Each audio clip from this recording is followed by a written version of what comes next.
Hello everyone, I am Dr. Ramangi Goswami. Today I would like to discuss about disaccharides, in which we will study structure of sucrose, maltose, cellobiose and lactose in details. In this part 2 of this video, we will study structure of maltose in detail. This topic comes under Gujarat University syllabus, BSc Chemistry semester 5, paper number 301, unit number 4A. So let us begin. Now let us start with disaccharide maltose. It is obtained by partial hydrolysis of starch.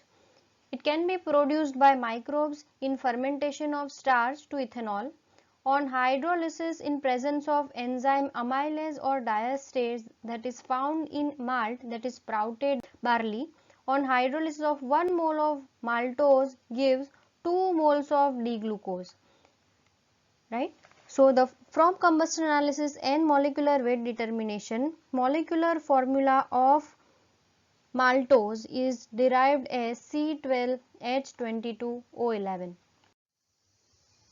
Now let us see the structure of maltose. As we have seen earlier, maltose is formed of two glucose unit, that is 2 alpha D glucopyranose. Here one anomeric carbon of 1 glucose, that is carbon number 1 of 1 glucose, hydroxyl group on carbon number 1 of glucose, and carbon number 4 of second glucose has another hydroxyl group.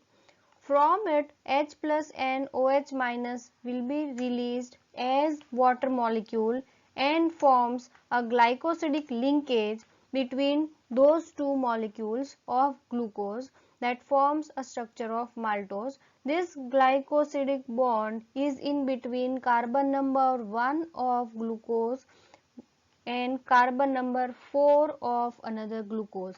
So the nomenclature of maltose is alpha D glucopyranosyl 1 to 4 linkage alpha D glucopyranoside.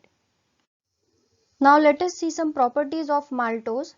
It reduces Tollens reagent and Fehling solution. That is why this sugar is a reducing sugar.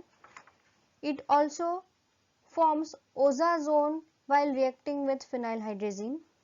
Maltose exhibit phenomenon of mutarotation as the free anomeric carbon of reducing end of maltose is more favored in beta orientation than in alpha orientation. So maltose in alpha form gives specific rotation plus 168, while in beta form it gives plus 112. While it undergoes mutarotation in the solution equilibrium, at equilibrium it gives specific rotation 136 degrees Celsius.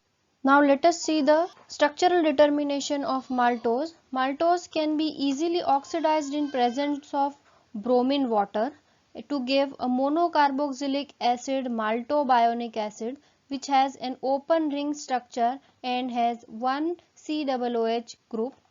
After complete methylation of this maltobionic acid, it gives octamethyl derivative of maltobionic acid. Followed by hydrolysis, it gives us 2,3,4,6 tetra-O-methyl glucopyranose and 2,3,5,6 tetra-O-methyl gluconic acid. Here maltobionic acid after methylation gives us octamethyl derivative. So here all the free H plus ions are replaced by methyl groups. After hydrolysis it gives us two different monomers, and that is 2,3,4,6 tetramethyl glucose and 2,3,4,6 tetramethyl gluconic acid. The presence of free hydroxyl group in these products at position C1 and at position C4 respectively indicates that the glycosidic linkage in maltose involved these carbon atoms and that the original ring sizes in maltose were pyranose. So methylation of maltose followed by hydrolysis gives 2 moles of 2,3,4,6 tetramethyl glucose and 2,3,4,6 tetramethyl gluconic acid, proves that C1 of glucose is attached with C4 of the glucose molecule. So by this we can prove that structure of maltose has 2D plus glucose attached with a glycosidic linkage. So the structure of maltose is proved as alpha D glucopyranosyl, alpha D glucopyranoside.